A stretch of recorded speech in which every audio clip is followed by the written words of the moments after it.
पंगुम लंघ्यते गिरिम यत्कृपा तमहं वंदे परमानंद माधवम। वो ईश्वर जिनकी कृपा से एक गूंगा व्यक्ति बोलने लगता है, वो प्रभु जिनकी कृपा से एक लंगड़ा व्यक्ति दुर्गम पर्वतों को पार कर जाता है। सबसे पहले उन्हें प्रभु के चरणों में वंदन अर्पित करते हैं, नमन अर्पित करते हैं। क्योंकि इस सृष्टि को अगर हम देखें, परमात्मा इस समस्त सृष्टि का रचयिता है। परमात्मा ने इस सृष्टि का निर्माण किया, और जब इस सृष्टि का निर्माण किया तो ये सृष्टि कैसी थी? महापुरुषों ने कहा, जड़ चेतन गुण दोषमय विश्व कीन करता। इस सृष्टि की जब ईश्वर ने रचना की, जब प्रभु ने इस सृष्टि की रचना की, इस सृष्टि के भीतर जहां गुण थे वहां दोष भी इस सृष्टि के भीतर थे। और इस सृष्टि की सर्वोत्तम रचना को, मनुष्य को अगर हम देखें, इंसान को परमात्मा ने अनेकों विशेषताओं से निवाजा, अनेकों विशेषताएं इंसान के भीतर प्रदान की। लेकिन इन विशेषताओं के साथ साथ इंसान के भीतर अनेकों कमियां भी रही, मनुष्य के भीतर अनेकों अभाव भी रहे। और जब कभी इंसान को एहसास हुआ अपने भीतर की इन कमियों का, अपने भीतर के इन अभावों का, तो उसने चेष्टा की, प्रयास किया अपने इन कमियों को दूर करने का, अपनी योग्यता के माध्यम से, अपनी सामर्थ्य के माध्यम से। और अगर कभी अपनी योग्यता से, अपनी सामर्थ्य से इन कमियों को दूर नहीं कर पाया, तो उसके कदम बढ़ गए ईश्वर के द्वार की तरफ, प्रभु के दर की तरफ। ईश्वर के दर पर पहुंचकर, प्रभु के द्वार पर पहुंचकर अपनी प्रार्थना ईश्वर के चरणों में अर्पित करते। और ये प्रार्थना कैसी थी? जब एक सांसारिक व्यक्ति ईश्वर के द्वार पर पहुंचा, उसने प्रभु के चरणों में अपनी प्रार्थना अर्पित की, तो ये प्रार्थना, इस प्रार्थना का आधार था संसार। इस प्रार्थना का आधार था संसार के पदार्थ, संसार की वस्तुएं। संसार की इच्छा को लेकर ईश्वर के द्वार पर जाकर ईश्वर के दर पर अपनी प्रार्थनाएं अर्पित की। परंतु जब कभी एक भक्त ईश्वर के दर पर पहुंचा, जब कभी एक भक्त को अवसर मिला अपनी प्रार्थनाएं ईश्वर के दर पर रखने का, एक भक्त की प्रार्थना का आधार रहा ईश्वर, प्रभु की भक्ति, प्रभु का प्रेम। और जब कभी भक्त प्रभु के प्रेम को लेकर ईश्वर के दर पर प्रार्थना करता है, प्रभु के चरणों में प्रार्थना रखता है, प्रार्थना क्या हुआ करती है? भक्तों ने बहुत सुंदर शब्दों में अपनी प्रार्थनाएं प्रभु के चरणों में अर्पित की। भक्तों ने कहा, तेरे दर पे झुका मेरा शीस रहे, मेरी सांसों में तेरा नाम रहे, मुझको ना भुलाना है भगवन, मेरे ध्यान में तेरा नाम रहे। और आइए ऐसी ही प्रार्थना आज हम श्रवण भी करते हैं और उस प्रभु के, उस ईश्वर के चरणों में अर्पित भी करते हैं।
विनती मेरी स्वीकार करो, दे दो शरण अपने चरणों में, मुझ पर ये उपकार करो। एक भक्त प्रभु के चरणों में अपनी प्रार्थना अर्पित करता है। और अगर हम प्रार्थना को देखें, एक मनुष्य के जीवन में प्रार्थना का बहुत महत्व है। प्रार्थना एक ऐसी शक्ति है जो ईश्वर को, जो प्रभु को भक्त का गुलाम बनने पर विवश कर देती है, मजबूर कर देती है।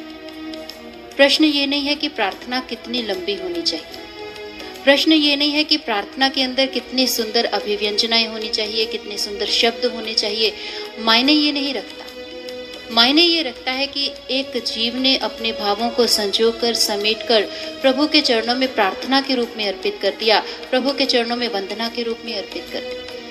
और जब ऐसी वंदना प्रभु के चरणों में पहुंचती है, महापुरुषों ने कहा, गोविंद भाव भक्ति का भूखा। ईश्वर भाव का भूखा है, ईश्वर प्रेम का, भक्ति का ही भूखा है। ईश्वर को मात्र एक बंधन, भाव का बंधन, प्रेम का बंधन, जो ईश्वर को बांध सकता है, जो ईश्वर को बांधने में सक्षम हो सकता है। और प्रार्थना, प्रत्येक मनुष्य अपने जीवन में कभी ना कभी कोई ना कोई प्रार्थना अर्पित करता है। संसार का प्रत्येक मनुष्य परमात्मा के दर पे जाता है, परंतु प्रार्थना और प्रार्थना में अंतर है। एक साधारण सांसारिक जीव जब ईश्वर के दर पे जाता है, प्रभु के द्वार पर, अपनी प्रार्थनाओं को लेकर, अपनी कामनाओं को लेकर, एक जीव ने प्रभु के चरणों में अपनी प्रार्थनाएं अर्पित की। और ये प्रार्थनाएं कैसी थी? कभी ये प्रार्थना भय के दायरे में बंधी हुई थी, कभी ये प्रार्थना लोभ के दायरे में बंधी हुई थी। भय था संसार की संकटों का, संसार के कष्टों का, कभी मृत्यु का भय था, कभी संसार के किसी अभाव का भय था, कभी किसी अभाव का। मनुष्य भयभीत था और भयभीत होकर उसने अपनी प्रार्थना प्रभु के चरणों में अर्पित की, ईश्वर के चरणों में अर्पित कर दी। और कभी ये प्रार्थना अर्पित हुई लोभ के दायरे में बंधकर, संसार की किसी चीज की, किसी वस्तु की कामना मन के भीतर थी और उस कामना को लेकर प्रभु के द्वार पर चले गए, उस इच्छा को लेकर ईश्वर के द्वार पर चले गए। अपनी कामना, अपनी इच्छा प्रभु के चरणों में रखी और आशा रखी कि उस इच्छा की पूर्ति हो जाए, उम्मीद रखी वो इच्छा पूर्ण हो जाए। परमात्मा के द्वार पर चले गए, ईश्वर के द्वार पर। लेकिन हम भूल जाते हैं, ईश्वर के द्वार पर अपनी कामनाएं लेकर चले गए, अपनी इच्छाएं लेकर चले गए। आखिर ये इच्छाएं, ये कामनाएं, जिन वस्तुओं की इच्छा हमने ईश्वर के चरणों में रखी है, आखिर कितने समय तक, कब तक हम इन्हें, कब तक अपने साथ सहेज पाएंगे? कब तक ये हमारे पास सहेज कर, समेट कर हम अपने पास रख पाएंगे? ये संसार अगर ईश्वर की कृपा से हमें इसकी उपलब्धि भी हो गई, हमें मिल भी गया, तो एक ना एक दिन ये संसार हमसे छूट जाएगा। ये संसार, इस संसार के साथ जहाँ संयोग है वहाँ वियोग भी इस संसार के साथ जुड़ा है। जहाँ मिलना है वहाँ बिछुड़ना भी इसी दुनिया के साथ ही जुड़ा हुआ है। संसार की वस्तुएं हमने अपने पुरुषार्थ से, हमने ईश्वर की कृपा से परमात्मा के दर पर जाकर अपनी वंदनाएं रखकर, अपनी प्रार्थनाएं रखकर अगर इन इच्छाओं की पूर्ति कर भी ली, एक ना एक दिन ये संसार हमसे छूट जाएगा, एक ना एक दिन ये दुनिया हमसे छूट जाएगी। और अगर ये संसार हमसे नहीं छूटा तो एक ना एक दिन हम स्वयं इस संसार को छोड़कर चलते बनेंगे, हम स्वयं इस संसार को छोड़ देंगे। बिछुड़ना है, संसार की ये नियति है, संसार का ये तथ्य है। इसलिए भक्तों ने जब कभी मांगा, उन्होंने संसार की याचना नहीं की, दुनिया की याचना नहीं की। भक्तों ने जब कभी ईश्वर के चरणों में मांग रखी, उन्होंने एक ही इच्छा रखी, तुद बिन होर चे मंगना, सिर दुखा दे दुख, देह नाम संतोखिया, ता उतरे मन की भूख। भक्तों की प्रार्थनाएं क्या रही? भक्तों ने कहा, तुद बिन होर चे मंगना, कि प्रभु, हे ईश्वर, तेरे द्वार पर आकर अगर तुझसे तेरे अतिरिक्त और किसी वस्तु की कामना कर ली, अगर तेरे अतिरिक्त और किसी वस्तु की इच्छा कर ली, परिणाम क्या है? सिर दुखा दे दुख। परिणाम दुखों के रूप में सामने आता है, परिणाम पीड़ाओं के रूप में सामने आता है। संसार की वस्तुओं की कामना इंसान के जीवन में दुखों को लेकर ही सामने आती है।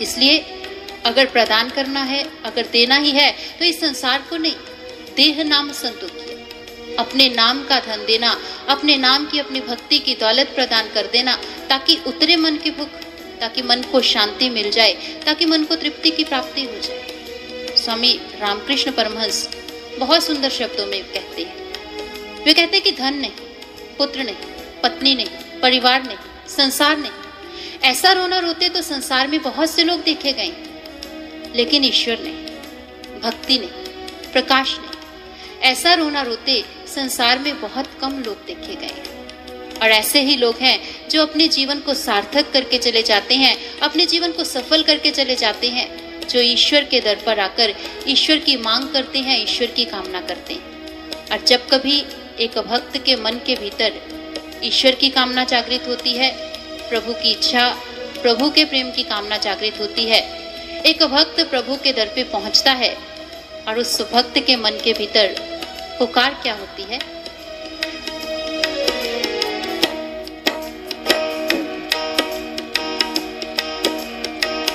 दर पे मैं आया, दामन फैलाया, बख्शो प्रभु निज चरणों की छाया, बख्शो प्रभु निज चरणों की छाया।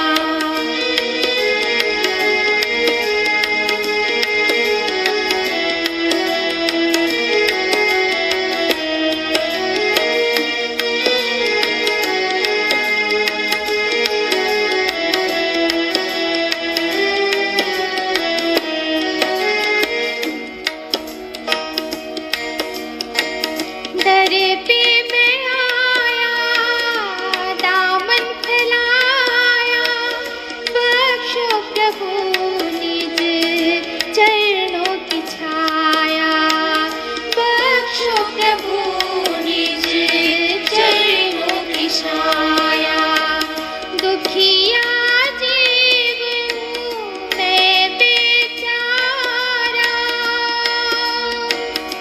सुख का सागर तेरा द्वारा, सुख का सागर तेरा द्वारा।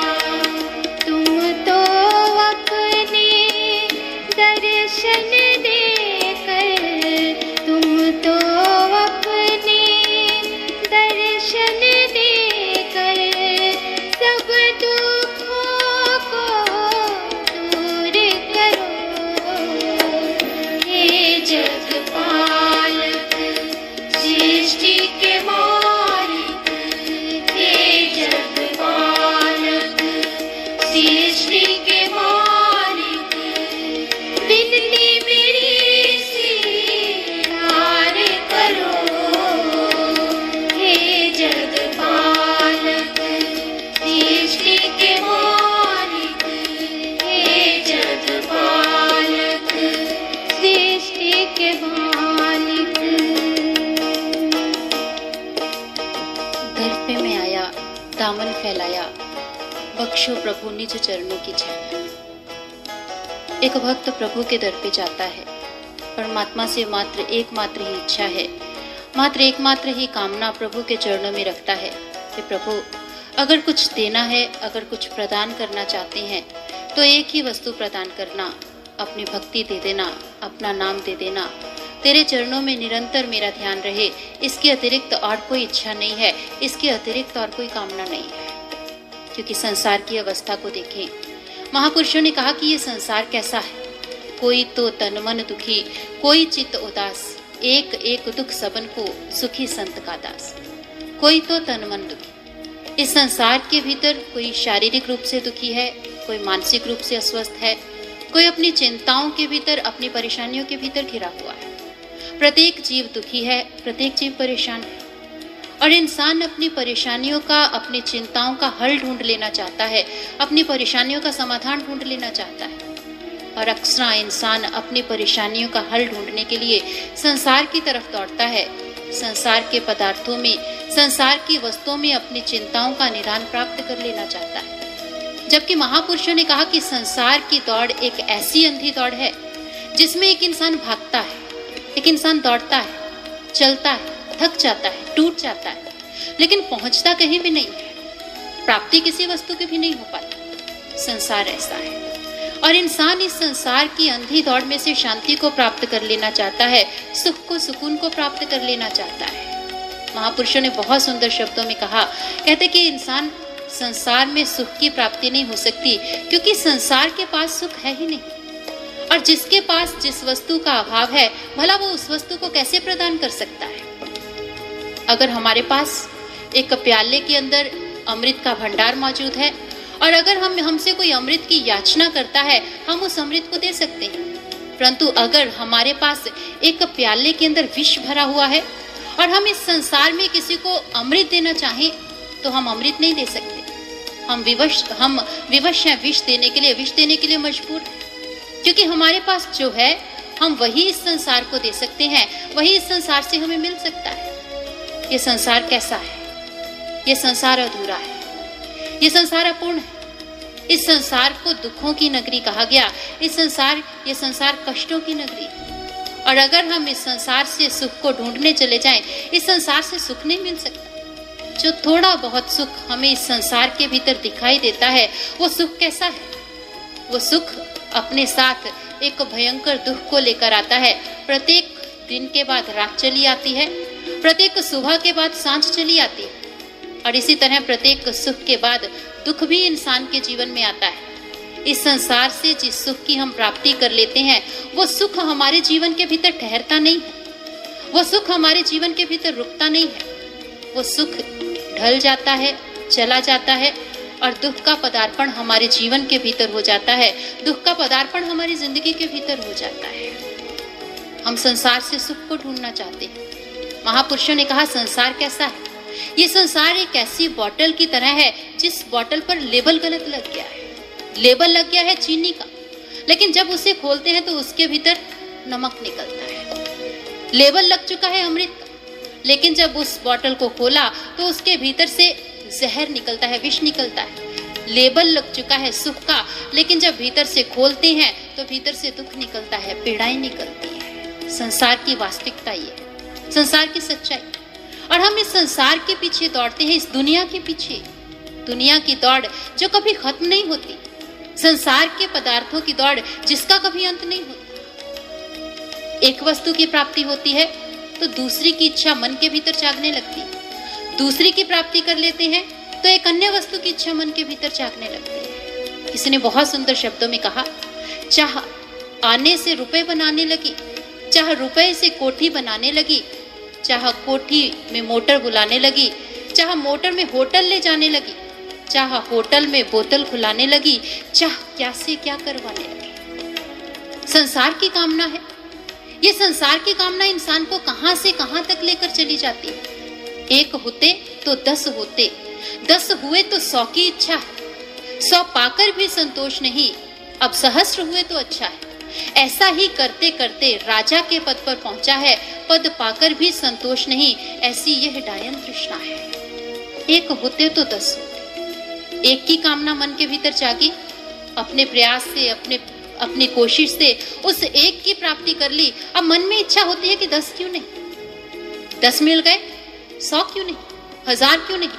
ये कामना इंसान की कभी खत्म नहीं होती, ये कामना इंसान की कभी समाप्त नहीं होती। इंसान इस दौड़ में भागता चला जाता है, दौड़ता चला जाता है, लेकिन मन को शांति नहीं है, मन को सुकून नहीं है, चैन नहीं मिलता, सुख की प्राप्ति नहीं हो पाती। महापुरुषों ने कहा कि इंसान अगर सुख की प्राप्ति करना चाहता है, अगर चैन को प्राप्त कर लेना चाहता है अपने जीवन के भीतर, एकमात्र उपाय है प्रभु को प्राप्त कर लेना। जब तक ईश्वर का पदार्पण इंसान के जीवन के भीतर नहीं होता, तब तक सुख नहीं आ सकता, क्योंकि सुख का सागर तेरा द्वार, ईश्वर का द्वार है जो सुख का सागर है, प्रभु के चरण है जो सुख के सागर है, जो सुख के धाम। इसलिए भक्तों ने कहा, सुखद चरण तेरे प्रभु, मेरा नतिये मात, शरण पड़े की लाज को राखो दीनानाथ। भक्तों ने प्रार्थना की, सुखद चरण तेरे प्रभु, हे प्रभु, अगर जीवन में कभी सुख मिल सकता है, एकमात्र तेरे चरणों के भीतर, एकमात्र तेरी छाया में, एकमात्र तेरे साए, और कहीं सुख की प्राप्ति नहीं हो सकती, और कहीं से सुख की उपलब्धि नहीं हो सकती। इसलिए कृपा करना, दया करना, अपने दर्शन, अपने चरणों की छाया प्रदान करना, तभी सुख की प्राप्ति हो सकती है। जब एक जीव उस ईश्वर की तरफ मुड़ता है, उस प्रभु की तरफ मुड़ता है, प्रभु उसके जीवन का लक्ष्य बन जाता है, प्रभु उसके जीवन का उद्देश्य बन जाता है, फिर मन के भीतर अंतर की गहराई में प्रार्थना उठती है, दर्शन दो घनश्याम, नाथ मोरी अखियां प्यासी। फिर दर्शन की मांग उठती है, फिर प्रभु को देख लेने की चाह है, फिर प्रभु को देख लेने की इच्छा मन के भीतर उत्पन्न होती है, और फिर प्यास उत्पन्न होती है ईश्वर से मिल जाने की, ईश्वर के भीतर विलीन हो जाने की, ईश्वर के संग एकाकार हो जाने की। क्योंकि प्रभु का दर्शन एकमात्र वो निदान है, एकमात्र वो उपचार जिसके माध्यम से जीव अपने जीवन के समस्त दुखों का अंत कर पाता है, अपने जीवन के समस्त दुखों को समाप्त कर पाता है। श्वेताश्वतर उपनिषद ऋषि अपने अनुभव व्यक्त करते हैं। ऋषियों ने बहुत स्पष्ट शब्दों में कहा, यदा चर्म वदाकाशम वेष्टयिष्यन्ति मानवा तदा देवम अभिज्ञाय दुःखस्यांतो भविष्यति। बहुत स्पष्ट शब्दों में ऋषियों ने उद्घोष कर दिया, अगर अपने जीवन में दुखों का अंत कर लेना चाहते हो, अगर अपने जीवन में समस्त सुखों का शाश्वत आनंद का पदार्पण कर लेना चाहते हो, उपाय क्या है? देवम, एकमात्र ईश्वर को जान लेना, एकमात्र प्रभु को जान लेना। जब तक ईश्वर को नहीं जाना तब तक अपने जीवन में सुख की कल्पना नहीं की जा सकती, तब तक जिंदगी में शांति की कल्पना नहीं की जा सकती। एक इंसान कहे कि जीवन में सुख आ जाए, सुकून आ जाए, और मैं ईश्वर का दर्शन ना करूं, ईश्वर की अनुभूति मेरे जीवन में ना हो, लेकिन मुझे सुख मिल जाए, लेकिन मुझे सुकून मिल जाए, चैन मिल जाए जीवन के भीतर। ऋषियों ने कहा, यदा चर्म वदाकाशम वेष्टयिष्यन्ति मानवा। मनुष्य जिस दिन आकाश को चमड़े की भांति अपने शरीर पर धारण कर लेगा, तदा देवम अभिज्ञाय दुःखस्यांतो भविष्यति। उस दिन ईश्वर को जाने बिना दुखों का अंत भी हो जाएगा। अर्थात अगर हम अपने जीवन से दुखों का अंत करना चाहते हैं, ईश्वर को जानना पड़े। अगर हम ये कहें कि ईश्वर को ना जानना पड़े, ऋषियों ने शर्त रख दी, आकाश को चमड़े की भांति अपने शरीर पर धारण कर लो, अपने देह पर धारण कर लो आकाश को चमड़े की भांति, फिर तुम्हें ईश्वर को देखने की, फिर तुम्हें ईश्वर को जानने की जरूरत नहीं रहेगी। और अगर आकाश को अपनी शरीर पर, अपने देह पर धारण नहीं कर सकते, तो तुम्हें उस नियम में से निकलना पड़ेगा। अपने दुखों का अंत कर लेने के लिए जो नियम ईश्वर ने निर्धारित कर दिया, ईश्वर का अपने अंतर जगत में साक्षात्कार करना पड़ेगा, ईश्वर को देखना पड़ेगा अपने अंतर जगत में। रामचरितमानस में गोस्वामी तुलसीदास जी बहुत सुंदर रचना करते हैं। प्रभु राम, रामचरितमानस में एक बहुत सुंदर प्रसंग आता है।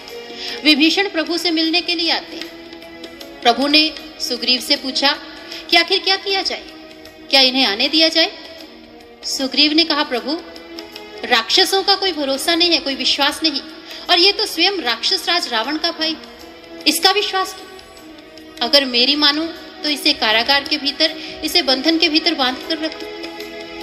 प्रभु ने कहा कि मेरा ये प्रण है, जो मेरे सम्मुख आएगा, मेरी शरण में आएगा, मैं उसे स्वीकार करूंगा, मैं इस प्रण से मुक्त नहीं हो सकता। और फिर वास्तविकता ये भी है, सन्मुख होए जीव मोहे जब ही, जन्म कोटि अघ नासहि तब। एक जीव जब मेरे सामने आ जाता है, मेरे सम्मुख आ जाता है, जब एक जीव मेरे समक्ष आ जाता है, मेरा दर्शन पा लेता है, फिर उसके जन्मों के पाप समाप्त हो जाते हैं, उसके जन्मों के अघ समाप्त हो जाते हैं। एक जीव जब प्रभु का दर्शन कर लेता है, प्रभु का साक्षात्कार कर लेता है, अपने कर्म बंधनों से मुक्ति को प्राप्त कर लेता है, अपने जन्मों के बंधनों से आजाद हो जाता है और शांति की प्राप्ति कर पाता है। स्वयं भगवान कृष्ण श्रीमद् भागवत गीता में लिखते हैं, बहुत सुंदर शब्दों में, गीता के चतुर्थ अध्याय में, चौथे अध्याय में भगवान कृष्ण कहते हैं, उन्होंने कहा, यथैथांसि समितो अग्नि भस्म सात कुरुते अर्जुन, ज्ञान अग्नि सर्व कर्माणि भस्म सात कुरुते तथा।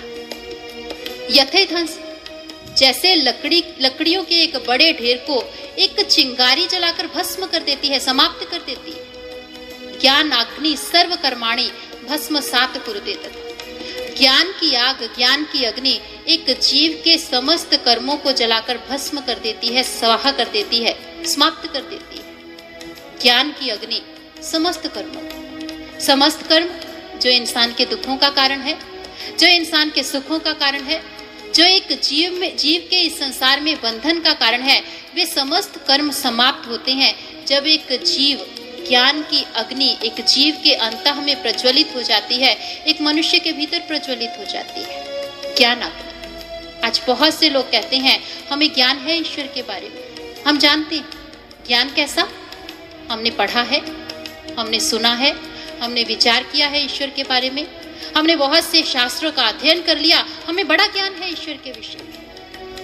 लेकिन ज्ञान शब्द का अर्थ क्या है? ज्ञान शब्द संस्कृत की ज्ञा धातु से बना, जिसका अर्थ है जान लेना। ईश्वर के बारे में जानना नहीं, ईश्वर के बारे में जानना ज्ञान नहीं, ईश्वर के बारे में पढ़ना ज्ञान नहीं, ईश्वर के बारे में सुनना ज्ञान नहीं, ईश्वर के बारे में बोल लेना ज्ञान नहीं। जिस समय आप अपने अंतर जगत में ईश्वर को जान लेते हैं, ईश्वर की अनुभूति आप अपने अंतर जगत में कर लेते हैं, ज्ञान का प्रादुर्भाव आपके अंतर जगत में होता है, ज्ञान का प्राकट्य आपके अंतर जगत में होता है।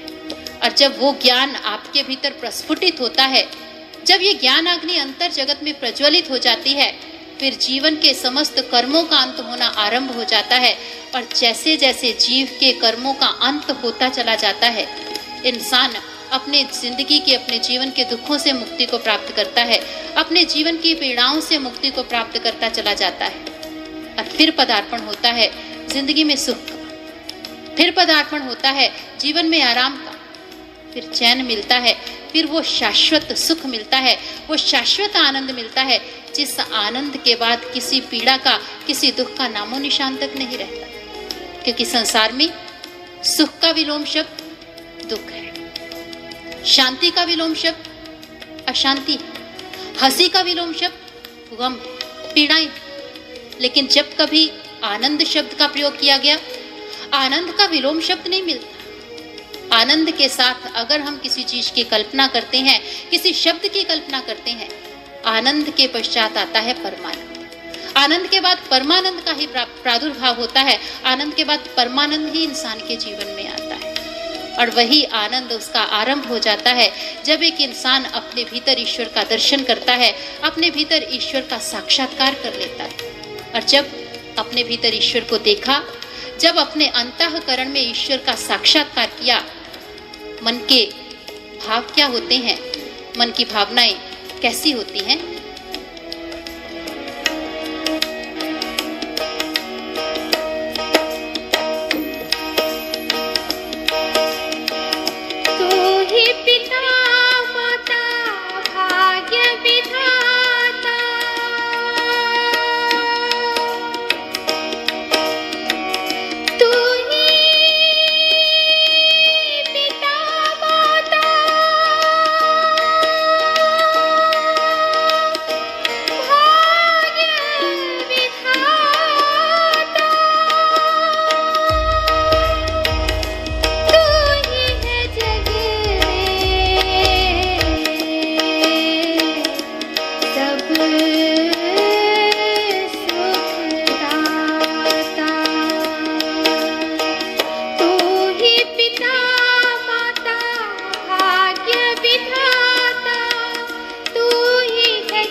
हे विधाता, हम अक्सर प्रभु के लिए शब्दों का उपयोग करते हैं।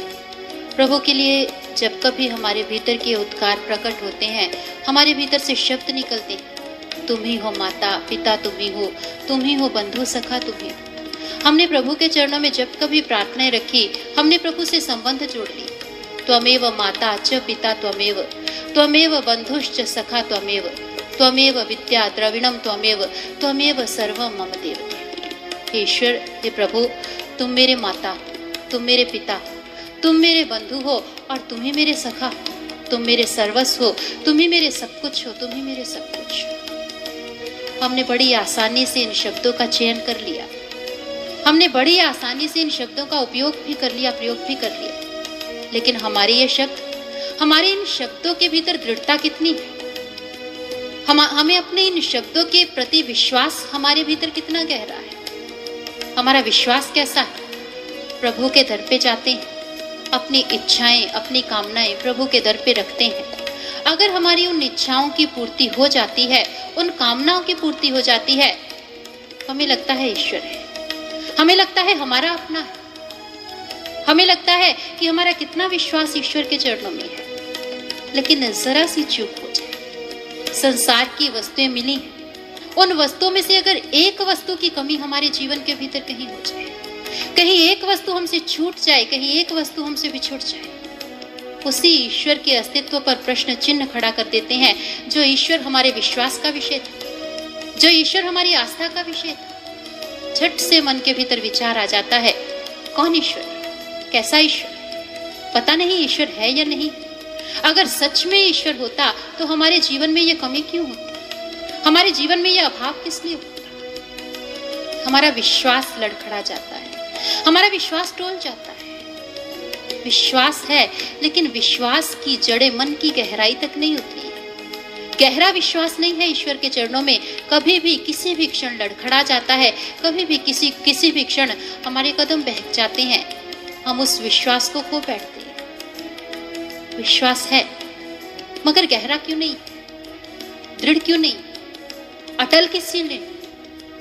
क्योंकि हमने ईश्वर की कल्पना की, क्योंकि हमने ईश्वर को जाना नहीं, क्योंकि हमने ईश्वर का दर्शन नहीं किया, साक्षात्कार नहीं किया अपने अंतर जगत में। आज बहुत से लोग मिलते हैं, उनके समक्ष ये प्रश्न खड़ा किया जाए, ये विचार उन्हें दिया जाए, ईश्वर को देखा जाता है, हमारे सामने, हमारे समक्ष एक प्रश्न आ जाता है, क्या सच में ईश्वर को देखा जाता है? क्या सच में ईश्वर का दर्शन हो सकता है? अभी कुछ दिनों पहले एक स्थान पर सत्संग विचार हुए, विचारों में विषय यही चल रहा था, परमात्मा कल्पनाओं का विषय नहीं है, ईश्वर कल्पनाओं का विषय नहीं, ईश्वर को देखा जाता है, ईश्वर का दर्शन किया जाता है। और जब तक एक जीव, एक मनुष्य अपने भीतर ईश्वर को देखता नहीं है, तब तक उसके जीवन में पूर्णता नहीं आ सकती, तब तक जीवन में आनंद नहीं आ सकता, शाश्वत सुख जीवन के भीतर नहीं आ सकता। विचार चल रहे थे, सत्संग प्रवचन समाप्त हुए, विचार समाप्त हुए। विचारों के पश्चात कुछ लोग मिलने के लिए आए। किसी ने प्रश्न रखा, आपने ये कहा ईश्वर को देखा जा सकता है, आपने कहा ईश्वर का दर्शन हो सकता है। मैंने आज तक बहुत से लिटरेचर का, बहुत से साहित्य का अध्ययन किया है, बहुत से महापुरुषों के विचारों को मैंने सुना है। ऐसी बात नहीं कि आज पहली बार मैं इन विचारों को श्रवण कर रहा हूं, लेकिन मैंने आज तक नहीं सुना कि ईश्वर का दर्शन होता है। और अगर कहीं सुना भी है तो शब्द कैसे थे? अगर ईश्वर को देखना है तो अनेकों जन्मों तक तपस्या करनी पड़ती है, फिर कहीं जाकर ईश्वर की कृपा होती है, फिर कहीं जाकर ईश्वर की एक झलक देखने को मिलती है। और आप कहते हैं कि जिस वक्त ज्ञान की प्राप्ति होती है, जिस वक्त गुरु ने मस्तक पर हाथ रख दिया, ईश्वर का दर्शन करा दिया, ईश्वर का साक्षात्कार हो, कैसे हो सकता है? किस तरह से हो सकता है? हमने कहा ये विचार हमारे अपने विचार नहीं, ना ही ये विचार हमारे संस्थान दिव्य ज्योति जागृति संस्थान के विचार, और ना ही ये विचार हमारे परम पूजनीय गुरुदेव सर्वश्री आशुतोष महाराज जी के विचार है। ये विचार हमारी रामचरितमानस के है, हमारी श्रीमद् भागवत गीता, हमारे ग्रंथ, हमारे पुराण, हमारे शास्त्र कहते हैं ईश्वर का दर्शन होता है। हमारे एक एक ग्रंथ के भीतर लिखा यजुर्वेद के भीतर एक बहुत स्पष्ट मंत्र आता है। ऋषियों ने लिखा, वेदा हमेतम पुरखम महांतम आदित्य वर्णम तमसः परस्तात्। वेदा हमेतम, ऋषियों ने कहा मैंने जाना है, मैं जानता हूं। पुरखम महांतम, उस महान पुरुष कैसा है? आदित्य वर्णम, सूर्य के जैसा, तमसः परस्तात्, अंधकार से परे। और ऋषियों ने ये नहीं कहा कि मैंने जाना है, इसके अतिरिक्त और कोई नहीं जान सकता। जब उन्होंने अगली पंक्ति कही तो उन्होंने अगली पंक्ति में क्या कहा? तमेव विदित्वाति मृत्युमेति। जब आप उस ईश्वर को अपने अंतर जगत में देख लेंगे, जान लेंगे, मृत्युमेति, फिर जन्म मरण के चक्कर से मुक्त हो जाए। अगर इस जन्म मरण के चक्कर से मुक्त होना है तो आपको देखना पड़ेगा, आपको जानना पड़ेगा, साक्षात्कार करना पड़ेगा उस ईश्वर का, क्योंकि नान्यः पंथा विद्यते अनय, इसके अतिरिक्त और कोई मार्ग नहीं है, इसके अतिरिक्त और कोई रास्ता नहीं है। अगर इस संसार के भवबंधन से मुक्त होना चाहते हैं, ऋषि कहते हैं कि देखना पड़ेगा। हमारे ग्रंथों के अंदर लिखा, ईश्वर का साक्षात्कार जब एक जीव अपने अंतर जगत में करता है, अपने भीतर करता है, तभी इस संसार के दुखों से मुक्ति को प्राप्त कर पाता है। देखना पड़ेगा, ईश्वर देखने का विषय है। कबीर जी से किसी ने पूछा, कबीर जी आप ईश्वर की इतनी महिमा गाते हैं, इतना गुणगान करते हैं, हमें भी बताएं ईश्वर कैसा है, हम भी जानना चाहते हैं ईश्वर किस तरह का है। कबीर जी ने पूछा, क्या सच में जानना चाहते हैं? उत्तर मिला, हाँ, सच में जानना चाहते हैं, आखिर कैसा है ईश्वर। कबीर जी ने एक बहुत सुंदर उत्तर दिया। उन्होंने कहा, पार ब्रह्म के तेज को कहो कैसो है उन्मान, कहीं भी कोई शोभा नहीं देखा ही परमाण। उन्होंने कहा, पार ब्रह्म के तेज को कहो कैसो है अनुमान। ईश्वर को अगर जानना चाहते हो, ईश्वर की अगर सच में ईश्वर के बारे में, ईश्वर के विषय में जान लेना चाहते हो, कहीं भी कोई शोभा नहीं, शब्दों के अंदर नहीं, शब्द कम पड़ जाएंगे, अक्षर थोड़े पड़ जाएंगे। अक्षरों के अंदर ईश्वर को वर्णन नहीं किया जा सकता। प्रभु शब्दातीत है, प्रभु अक्षरों से परे। अगर सच में जानना चाहते हो ईश्वर कैसा है, अगर सच में एहसास कर लेना चाहते हो ईश्वर के अस्तित्व का, तो तरीका है मार के देखा ही प्रमाण। देख लो उस ईश्वर, दर्शन कर लो, अपने अंतर जगत में उस ईश्वर की अनुभूति कर लोगे, अपने अंतर जगत में उस ईश्वर को देख लोगे, तो पता चलेगा ईश्वर कैसा है। तब पता चलेगा ईश्वर किस तरह का है। आज हम कहते हैं ईश्वर को देखा नहीं जा सकता, ईश्वर का दर्शन नहीं हो सकता। और हमें ये किसने समझाया? उन लोगों ने जिन्होंने ईश्वर को नहीं देखा, उन्होंने हमें समझा दिया कि ईश्वर को देखा नहीं जा सकता। प्रयास मत कर लेना, कहीं कोशिश मत कर लेना, अपने समय को व्यर्थ गवा दो। ईश्वर की पूजा करना, ईश्वर की भक्ति कर लेना, लेकिन देखना मत, देखने की कोशिश मत कर लेना, क्योंकि आप उसे देख नहीं सकते, क्योंकि आप उसका दर्शन नहीं कर सकते। ठीक उस तरह एक छोटा सा दृष्टांत आपने अक्सर सुना भी होगा। एक बार एक लोमड़ी एक जंगल में से गुजर रही थी। थोड़ी ही दूर गई थी, मार्ग में एक हाथी आया। हाथी ने पूछा, मौसी कहाँ जा रही?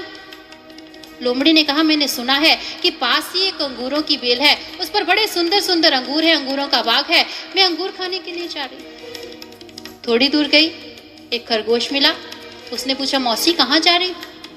लोमड़ी ने फिर वही उत्तर दिया, अरे मैंने सुना है इस जंगल के बाहर सीमा पर एक अंगूरों का बड़ा अच्छा बाग है, बड़े अच्छे अंगूर लगते हैं, अंगूर खाने के लिए जा रही हूँ। थोड़ी दूर गई, एक भालू मिल गया, वही प्रश्न वही उत्तर। कितने जानवर मिले और लोमड़ी अंगूरों के बाग के पास जा पहुंची। दूर से देखा, अंगूरों का बाग है और बड़े बड़े अंगूरों के गुच्छे लटक रहे हैं, गुच्छे के गुच्छे हैं, और देखने में ही लगता है कि बड़े अच्छे होंगे, बड़े स्वादिष्ट होंगे। लेकिन लोमड़ी को लगा कि थोड़े से ऊंचे लगे। लोमड़ी ने सोचा, चलो थोड़े से ही ऊंचे हैं, मैं एक छलांग लगाऊंगी, 2 छलांग लगाऊंगी और उन गुच्छों की प्राप्ति कर लूंगी। मन ही मन सोचती हुई उस बाग के भीतर गई, एक छलांग लगाई, अंगूर हाथ में नहीं आए। एक और छलांग लगा दी, अंगूर फिर भी हाथ में नहीं आए। थोड़ा प्रयास किया, थोड़ी कोशिश की, लेकिन अंगूरों तक हाथ नहीं पहुंचा। लौट रही है, मन ही मन सोचते हुए, चिंतन करते हुए लौट रही है, जब मैं यहां से गई थी तो मुझे कितने जानवर मिले थे। उन्होंने मुझे पूछा था, मौसी कहाँ जा रही हो? मैंने कहा था अंगूर खाने के लिए जा रही हूँ। अब वो मुझे मिलेंगे, पूछेंगे तो मैं क्या उत्तर दूं? अभी मन के भीतर सोच ही रही है कि सामने से वही खरगोश आता हुआ नजर आ गया। आते ही खरगोश ने पूछा, क्यों मौसी, अंगूर खा लिए? लोमड़ी एकदम हड़बड़ा गई, हाँ हाँ खा लिए, अंगूर खा लिए। खरगोश ने कहा, बस अकेले ही खा लिए? अरे हमें भी तो लेकर चलो, हम भी तो देखिए अंगूर कैसे हैं, हम भी अंगूरों को खाएंगे। अब लोमड़ी फंस गई। अगर वो लेकर चली जाती है तो उसका भेद खुल जाता है, उसका रहस्य खुल जाता है।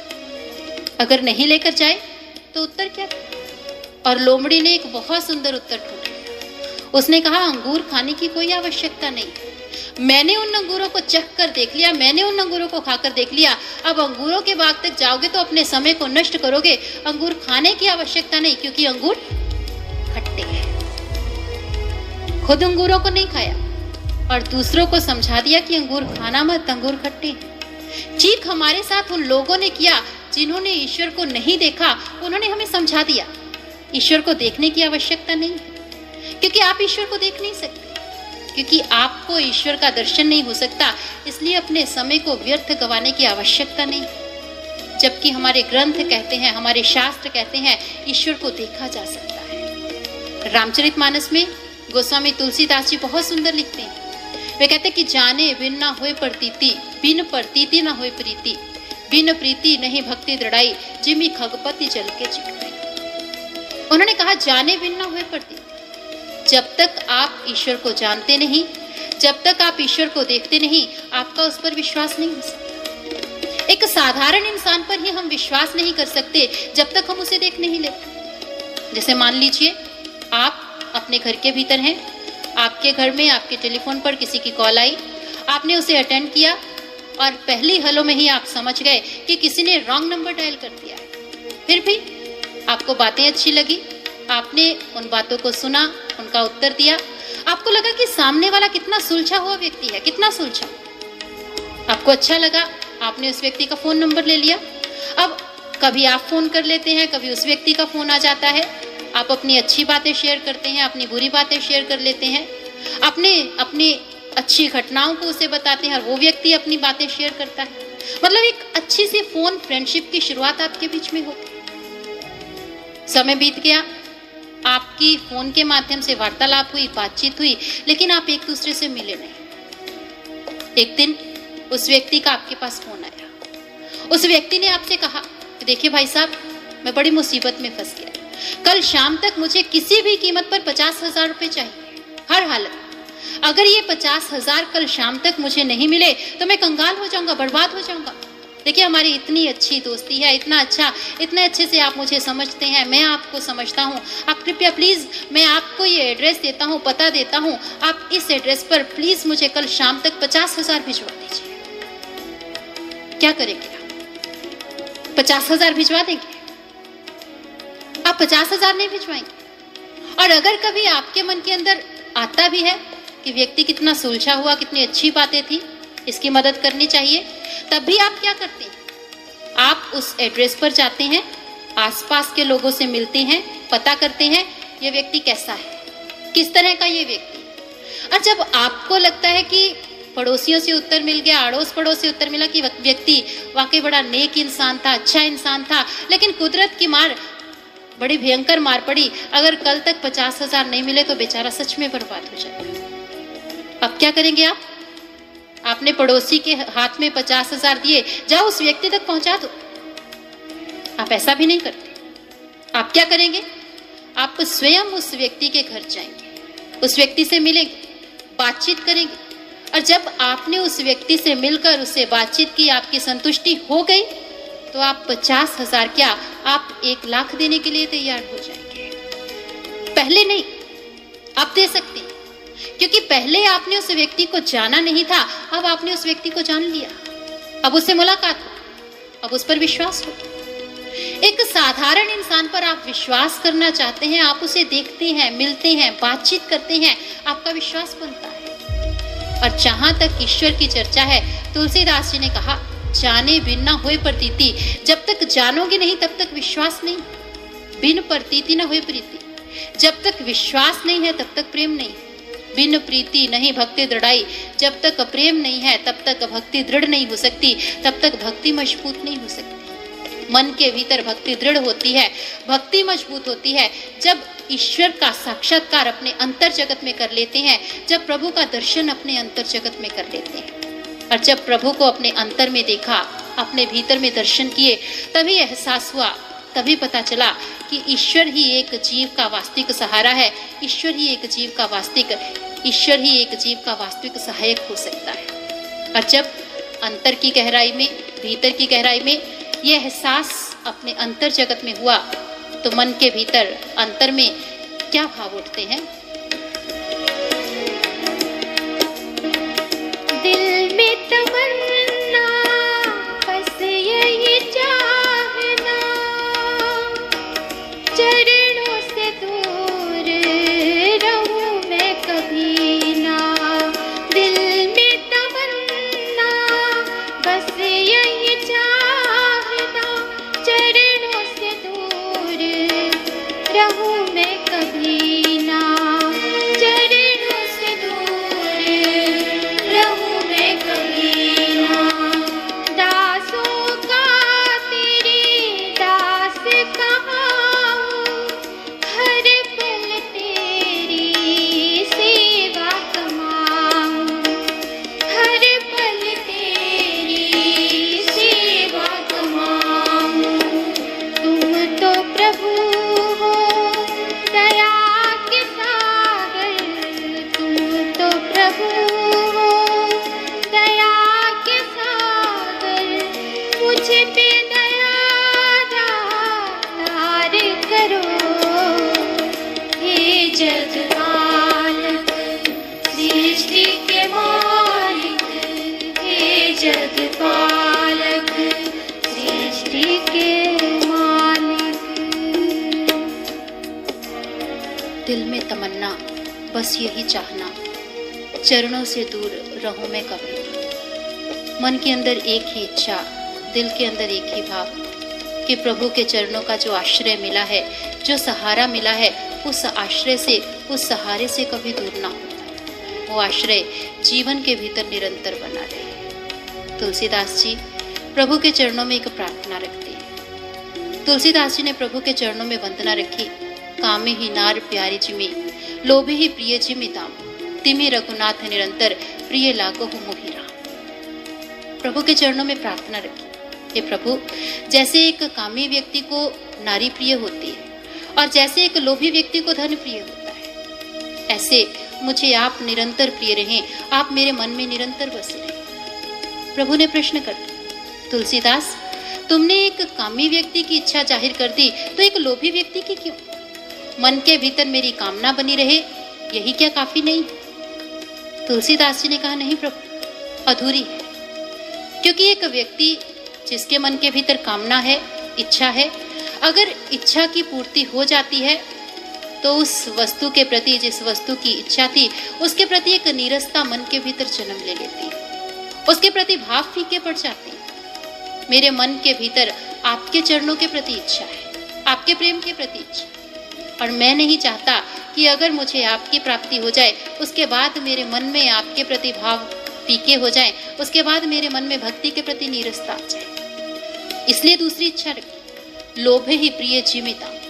एक लोभी को दाम प्रिय होते हैं, और दाम जितने उसके पास आते चले जाते हैं उसकी कभी संतुष्टि नहीं होती।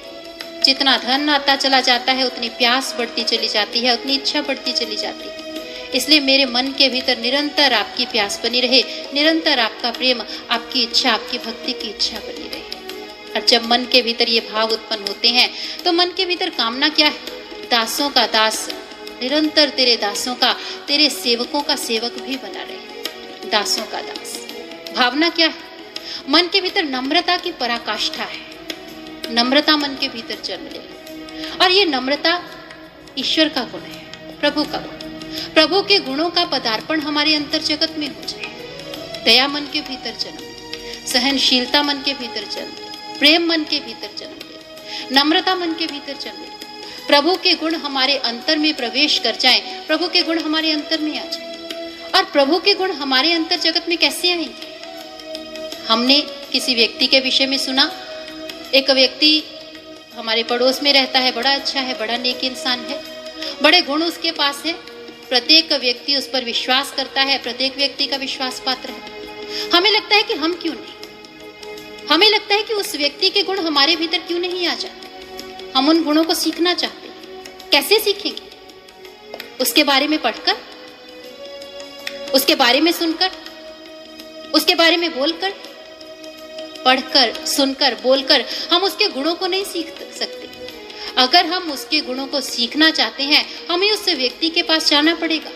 हम 8 दिन, 10 दिन, कुछ समय उस व्यक्ति के पास रहेंगे, उससे, उसके व्यवहार को, उसके आचरण को देखेंगे और धीरे धीरे वो गुण हमारे व्यक्तित्व का हिस्सा बनते चले जाएंगे। एक तथ्य है, इंसान जैसी संगति करता है, इंसान अपने भीतर वैसे गुणों को ग्रहण कर लेता है। अच्छी संगति के भीतर गया, अच्छे गुण ग्रहण कर लिया। बुरी संगति के भीतर गया, बुरी बातों को ग्रहण कर लिया। चाहे अनचाहे कुछ ना कुछ अवश्य ग्रहण कर लेता है। और जब इंसान प्रभु की संगति करता है, जब ईश्वर की संगति करता है, तो ईश्वर के गुण इंसान के, मनुष्य के भीतर उतरने आरंभ हो जाते हैं। शर्त है, संगति करनी पड़ेगी, ईश्वर की संगति। और प्रभु की संगति के लिए आवश्यक है प्रभु का दर्शन कर लेना, प्रभु से मिल लेना।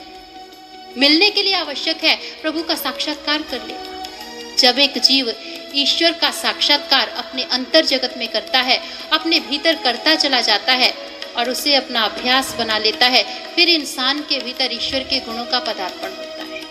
फिर ईश्वर के गुण इंसान के, मनुष्य के व्यक्तित्व का हिस्सा बनना आरंभ हो जाते हैं, मनुष्य के जीवन का हिस्सा बनना आरंभ हो जाते हैं। और यही परिवर्तन है, एक मनुष्य के जीवन का परिवर्तन।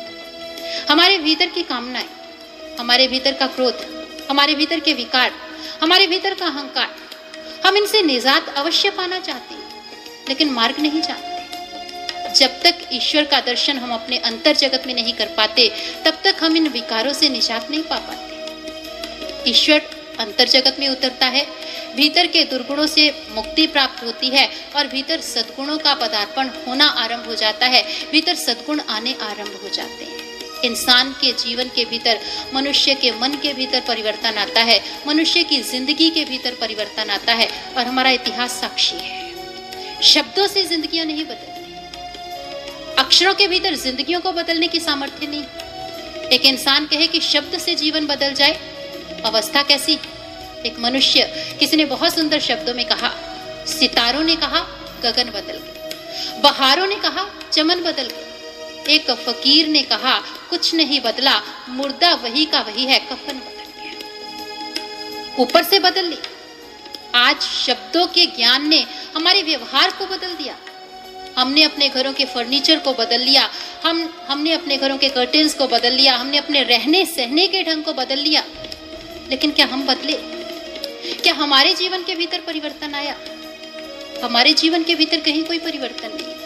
हमारे जीवन के भीतर वही विकार अपना डेरा जमाए हैं, वही अहंकार अपना डेरा जमाए बैठा हुआ है। परिवर्तन कैसे आएगा? ईश्वर को अपने अंतः में देखेंगे। श्रीमद् भागवत गीता एक सशक्त उदाहरण है।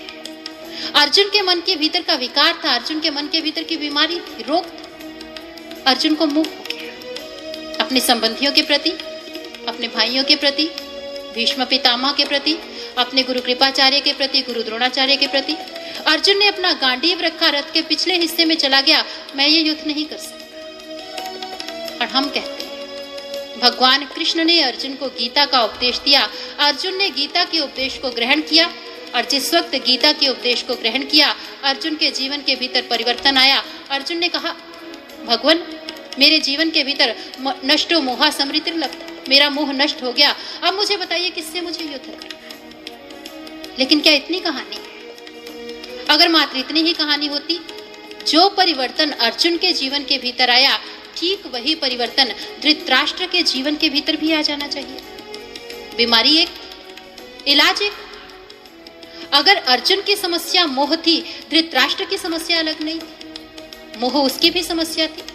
मन के भीतर मोह था अपने पुत्र के प्रति, दुर्योधन के प्रति।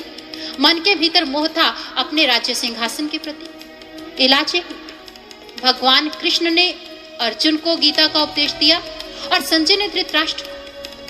शब्दों का हेरफेर नहीं था, अंतर नहीं था। एक एक प्रश्न अर्जुन ने किया और कृष्ण भगवान ने उत्तर दिया, और ठीक एक एक प्रश्न को, एक एक उत्तर को संजय ने दोहरा दिया।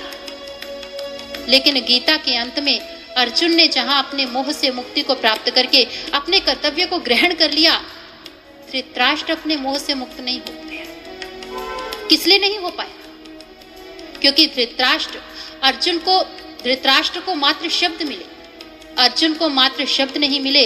अर्जुन ने अपने भीतर ईश्वर को देखा, अर्जुन ने अपने अंतर जगत में ईश्वर का दर्शन कर लिया, और जब अपने अंतः में ईश्वर को देखा, दर्शन किया, तब जीवन के भीतर परिवर्तन आया, तब जीवन के भीतर चेंज आया। और ठीक जब इंसान अपने अंतः में ईश्वर को देखता है, दर्शन करता है, तभी परिवर्तन एक इंसान के जीवन के भीतर आता है, तभी परिवर्तन एक मनुष्य के जीवन के भीतर आ पाता है। और ये मात्र इतिहास के तथ्य नहीं, आज भी ये उतना ही सत्य है। आज भी दिव्य ज्योति जागृति संस्थान के माध्यम से हमारे परम पूजनीय गुरुदेव सर्वश्री आशुतोष महाराज जी, जिनकी कृपा से लाखों लोगों तक ज्ञान पहुंचा, ज्ञान की ये दात पहुंची, अनेकों लोगों ने अपने अंतः जगत में अपने भीतर ईश्वर का दर्शन किया, ईश्वर का साक्षात्कार किया, और जीवन के भीतर गहन परिवर्तन को महसूस किया। ऐसे ऐसे व्यक्ति जिनके घरों के भीतर अगर हम झांक कर देख लें तो नर्क से कम दृश्य नहीं थे। हालात कैसी थी घरों की?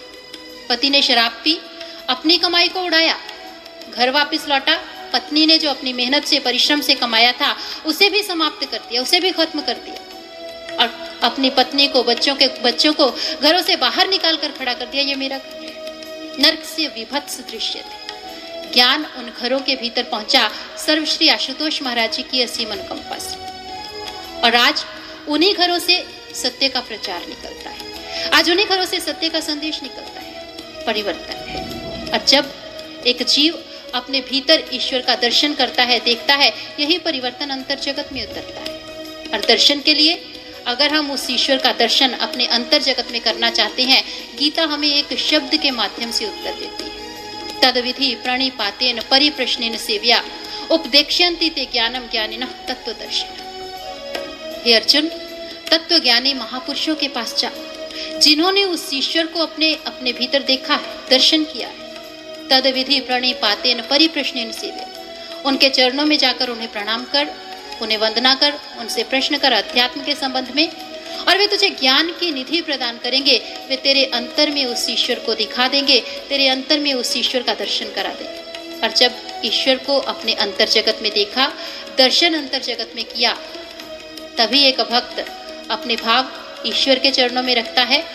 और क्या भाव ईश्वर के चरणों में रखता है, आइए श्रवण करते हैं, और इसके साथ ही मैं अपने विचारों को विराम दूंगी।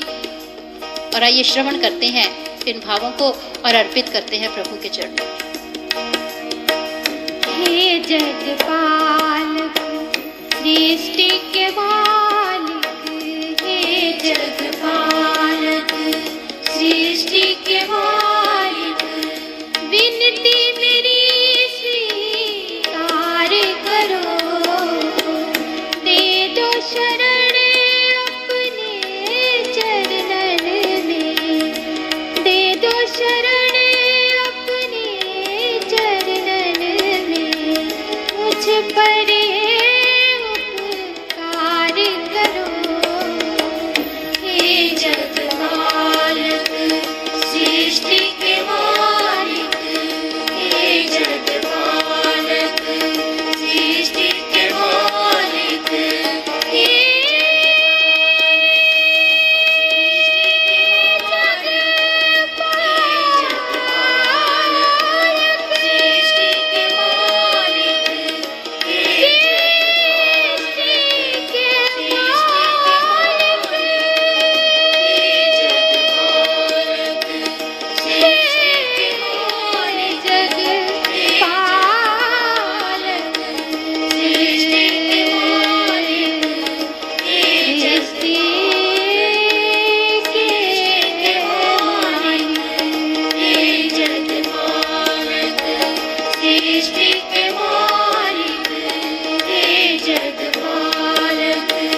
YouTube पर DJJS वर्ल्ड को अभी सब्सक्राइब करें और नियमित सूचनाओं के लिए घंटी का चिन्ह अवश्य दबाएं।